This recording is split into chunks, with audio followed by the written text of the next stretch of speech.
au moment de la tenue d'une conférence internationale du COMESA, ici au Burundi, Parsem a voulu donner son analyse par rapport à cette organisation. D'abord, COMESA, c'est une organisation d'intégration régionale créée en 1994 et c'est un marché commun. Il y a la circulation des capitaux, des biens et des personnes, donc de la main-d'œuvre. Le marché commun du COMESA projette aussi devenir une union monétaire.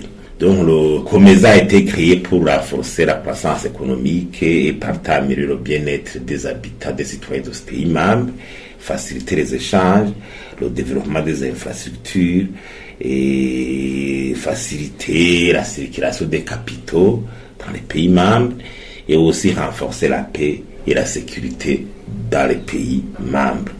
Donc faire une coopération, une solidarité pour asseoir la paix dans les pays membres. Le Burundi, comme opportunité, devrait profiter de son marché vaste de plus de 400 millions d'habitants pour renforcer ses exportations, parce que c'est un marché immense, et le mouvement des personnes et des capitaux, et un investissement direct étranger. Le monde devait bénéficier des investissements directs étrangers. Tout cela pourrait créer une bouffée d'oxygène au niveau des devises. La croissance des exportations, les investissements directs étrangers qui viendraient à partir de ces pays, le développement des infrastructures dans le cadre transnational, ça veut dire des infrastructures qui sont négociées et au niveau supranational à travers ces organisations d'intégration régionale. Le Burundi devrait en profiter, surtout que nous sommes en déficit des infrastructures. Et aussi, COMESA projette de devenir un grand marché libre, un grand libre-échange. COMESA est en s'unissant avec l'East African Community et la SADC. Et le Burundi aussi abrite le siège de la PTA Bank. Ça veut dire que tout cela fait du Burundi un pays qui a un rôle à jouer vraiment dans le COMESA. Et alors, quelle stratégie pour que le Burundi profite de cette intégration? Et au niveau du COMESA, il faut renforcer l'environnement des affaires pour bénéficier de ces investissements directs étrangers provenant de ces pays membres.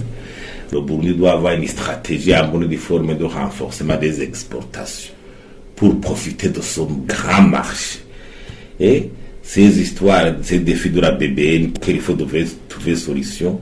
Il faut créer un fonds pour soutenir les exportateurs, trouver solution à ces problèmes d'énergie, des infrastructures, d'électricité, et pour appuyer les actions des exportateurs, renforcer la bonne gouvernance, soigner l'image du pays, pour qu'au niveau de la circulation des capitaux, tout cela puisse y trouver son compte, renforcer la capacité des exportateurs, l'accès à l'information, éviter les lourdeurs administratives.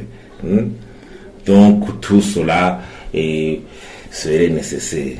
Il y a aussi le renforcement de la relance de la production des entreprises potentielles qui avaient un grand potentiel de production comme la Sosumo. Et parce qu'on devait peut-être, par exemple, exporter aussi dans la sous-région. La Côte-Ivoire avait un grand potentiel de production dans le temps, comme l'exportation des habits de quoi. Je crois que quelque part, on peut profiter d'un tissu industriel d'y passer, le relancer pour qu'on puisse avoir des produits exportables de qualité. Et le Burundi devrait alors aussi s'acquitter régulièrement de sa cotisation de 406 000 $ par an. C'est l'exigence au niveau de la cotisation au niveau du COMESA. C'est une cotisation qui sera à la portée du Burundi. Et donc le Burundi ne devrait pas enregistrer des arriérés et comme il le fait quelquefois dans certaines autres organisations comme l'East African Community.